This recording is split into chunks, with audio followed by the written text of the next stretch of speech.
네, 오늘 6월 7일 월요일 새벽 예배 나오신 우리 성도님들을 환영합니다. 축복합니다. 어, 우리 말씀 나누기 전에 먼저 공동기도 제목으로 기도하는 시간 갖도록 하겠습니다. 기도하시겠습니다. 홍석화 집사의 암을 치료해 주십시오. 벽준 집사의 뇌졸중을 치료해 주십시오. 언어가 회복되고 오른쪽 팔다리에 힘이 생겨나도록 해 주십시오. 과간나 집사의 허리를 치료해 주십시오. 권하자 집사가 다시 걷도록 해 주십시오. 오기선 어린이가 회복이 잘 되게 해 주십시오. 강봉 장로의 임파선암을 치료해 주십시오. 김경수 집사의 당뇨를 치료해 주십시오. 무한 폐렴으로부터 우리를 지켜주십시오. 예수님의 이름으로 기도합니다. 아멘. 오늘 본문의 말씀은 시편 7편입니다. 시편 7편 1절에서 17절까지 말씀입니다. 오늘 본문에서는 하나님이 심판자 되어주시기를 간절히 간구하는 그런 다윗입니다. 여러분, 하나님께서 심판자가 되시는 것이 여러분에게 좋으십니까? 아니면 여러분에게 부담이 되십니까? 하나님의 심판자가 되어 내가 의로운 사람이고 내가 하나님의 말씀을 따라 산다면 그러면 하나님께서 심판자 되시는 것이 굉장히 좋습니다. 근데 내가 하나님 앞에 제대로 살지 못하고 내가 범죄하고 죄를 짓는 그런 삶을 산다면 하나님께서 심판자 되시는 것이 굉장히 부담이 되는 것이죠.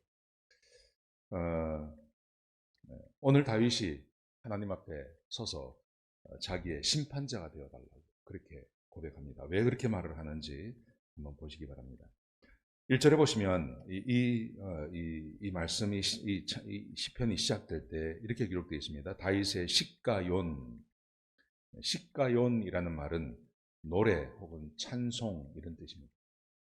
근데 베냐민의 구스의 말에 따라 베냐민인 구시의 말을 따라 여호와께 드린 노래라고 되어 있습니다. 여기 이제 베냐민인 구시가 누구냐 하는 거죠. 어떤 사람들은 이게 사울이라고 이야기하고 어떤 사람들은 사울의 친족 가운데 구시라는 사람이 있었는데 이 사람이 사울과 다윗 사이를 이간질시켜서 사울이 다윗을 공격하고 또 사울과 다윗 사이가 원수의 관계가 되었다. 그렇게 주장하는 사람도 있습니다.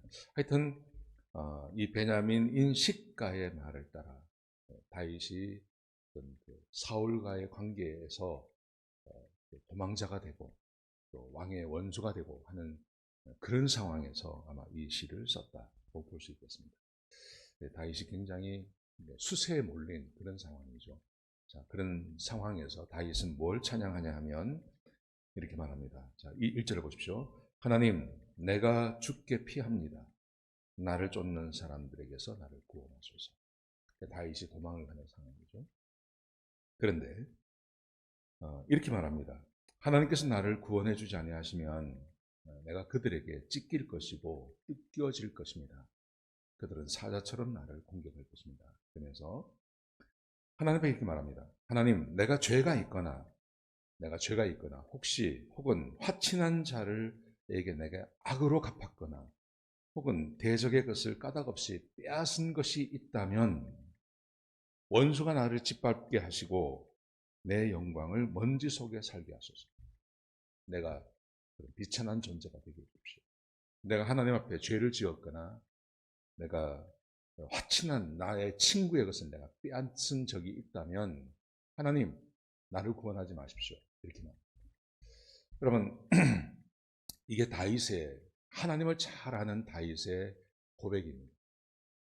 우리는 언제나 하나님께서 우리를 구해 주기를 원하십니다. 우리의 삶에 부족한 것이 얼마나 많습니까?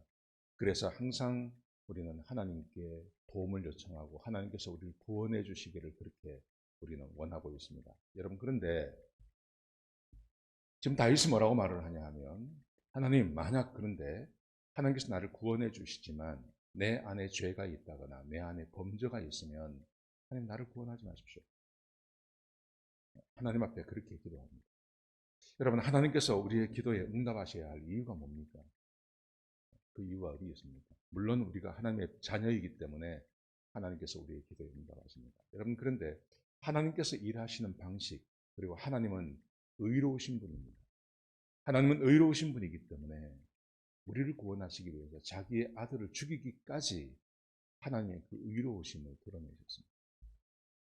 우리가 하나님의 구원을 받고 하나님의 자녀가 되었다는 것은 더 이상 죄에서 살지 않게 하시려는 하나님의 목적과 의도가 있는 거예요. 그런데 만약에 내가 하나님의 자녀라는 것 때문에 이것만 믿고 내가 범죄하고 죄를 짓고 그렇게 살아간다면 우리의 삶에 고난과 어려움은 끊임없이 찾아올 것입니다. 그리고 우리가 기도해도 하나님은 응답하지 않으실 것입니다. 이게 사실입니다. 그래서 다윗은 하나님 앞에 그렇게 기도합니다. 내가 하나님께서 세우시는 왕이니까 나를 구원해 주십시오. 내가 하나님께 기름 부음 받은 사람이니까 나를 구원해 주십시오. 그렇게 말하지 않습니다. 내가 죄가 있다면 이 죄에서 나를 건지지 마십시오. 나를 건져주지 마시고 나를 그냥 그대로 두십시오. 그렇게 말합니다. 자, 그러면서요, 하나님께서 재판장 되어 주시기를 원하십니다. 6절에 보시면 이렇게 말합니다. 하나님 진노하시고 내 대적의 노를 막으시고 나를 위하여 깨십시오. 깨어나십시오. 일어나십시오. 일어나라는 말은 어떤 말이냐면 7절에 보시면 다시 높은 자리로 돌아오소서. 그 높은 자리라는 것은 재판장을 말합니다. 하나님 다시 재판장으로 돌아와 주십시오. 8절에 보시면요. 만민에게 심판을 행하시고 나의 의와 성실함을 따라 심판하소서. 지금 다윗이 사울에게 쫓기는 입장입니다. 무조건 구원해 달라고 말하지 않습니다. 하나님 내 삶을 보시고 내가 하나님 앞에 의로운 사람이라면 나를 건지소서. 자, 그 다음에 9절에 보시면요. 악인의 악을 끊고 의인을 세우소서. 의로우신 하나님이 사람의 마음과 양심을 감찰하소서. 악인의 악언을 끊으시고 의인을 세우십시오.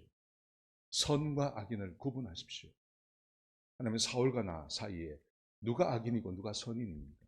누가 악인입니까? 누가 의인입니까? 하나님 나를 구원해 달라는 말이 아니라 의인을 세우시고 악인을 끊으소서. 이게 다윗의 기도입니다. 왜냐하면 하나님은 의로우시기 때문에 의로우신 하나님께서 사람의 마음과 양심을 감찰하소서. 하나님 재판장이 되셔서 하나님은 의로우신 분이니 사울과 나 사이에 마음을 감찰하시고 우리의 삶을 감찰해 보십시오. 누가 의로운지. 그리고 의로운 사람을 세우십시오. 다윗이 지금 하나님 앞에 그렇게 기도합니다. 이게 얼마나 다윗의 영성과 다윗이 하나님을 잘 알고 있는지를 보여주고 지금 우리에게 주는 교훈이 있습니다. 지금 우리에게 분명히 주는 교훈이 우리 가운데 있는 것입니다. 자, 그래서 이렇게 말합니다. 10절에 보시면요. 나의 방패는 정직한 자를 구원하시는 하나님께 있습니다. 나의 방패는 정직한 자를 세우시는 하나님께 있습니다. 내가 믿는 것, 다윗이 믿는 것은 정직한 자를 구원하시는 하나님께 있습니다. 그러면서 하나님은 의로우신 재판장이십니다. 하나님은 의로우신 재판장이기 때문에 내가 이것을 믿습니다.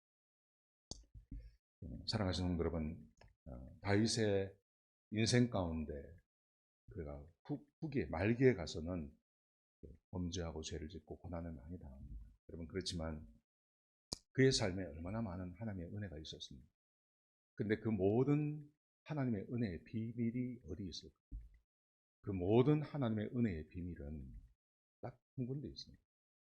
그것은 바로 다윗이 하나님을 아는 하나님의 의로우신 분. 하나님은 의로우신 분이기 때문에 하나님 앞에 서서 범죄하고 죄짓지 않는 거죠. 하나님 앞에 제대로 된 삶을 다윗이 사는 거예요. 그래서 하나님 나를 축복해 주십시오. 나를 도와주십시오. 악인의 손에서 나를 건져 주십시오. 그렇게 말합니다. 전 지금도 동일하거든요. 생각합니다. 지금도 똑같습니다. 우리를 구원하신 것은요, 구원하신 백성이기 때문에 무조건 축복하시겠다는 말이 아닙니다. 성경에 그런 말 없습니다. 그런 말 절대 없습니다. 우리를 율법에서 구원하셨죠. 율법의 지배하에 있던. 그래서 우리를 구원하셨죠. 그래서 하나님의 은혜 가운데 들어가지 않았습니다. 그래서 사도 바울이 뭐라고 그래요? 율법 아래 있을 때는 죄를 지을 수밖에 없었다. 근데 지금 하나님의 은혜 가운데 왔기 때문에 그 죄를 멀리하고 하나님의 말씀에 따라 살 수 있는 능력이 우리에게 생겨났다고 말하지 않습니까? 근데 다시 죄악으로 돌아가겠느냐? 그럴 수 없는 거예요. 우리에게 하나님의 말씀에 따라 살 것을 우리에게 촉구하고 있는 거죠. 오늘 하루를 어떻게 살아가시겠습니까? 오늘 하루가 복된 하루가 되기 위해서는 우리가 반드시 생각해야 할 것이 있습니다. 그것은 하나님의 말씀에 따라 순종하며 하루를 사시는 것. 그리고 하나님께 당당하게 요청하십시오. 하나님, 나를 축복해 주십시오. 나를 도와주십시오. 하나님 앞에 당당하게 요청하시는 저와 여러분 되시기를 주의 이름으로 축복합니다. 기도하시겠습니다. 아버지 하나님, 귀한 말씀 주셔서 감사합니다. 하나님, 우리 사랑하는 성도들을 축복합니다. 범죄하거나 죄짓지 않게 하시고 하나님의 자녀답게 의로운 삶을 살게 해주셔서 하나님께 당당하게 도움을 요청하며 하나님께 기도의 응답을 요청하는 주의 백성들 되게 축복하여 주옵소서. 주님 감사합니다. 예수님의 귀하신 이름으로 간절히 기도드렸습니다. 아멘.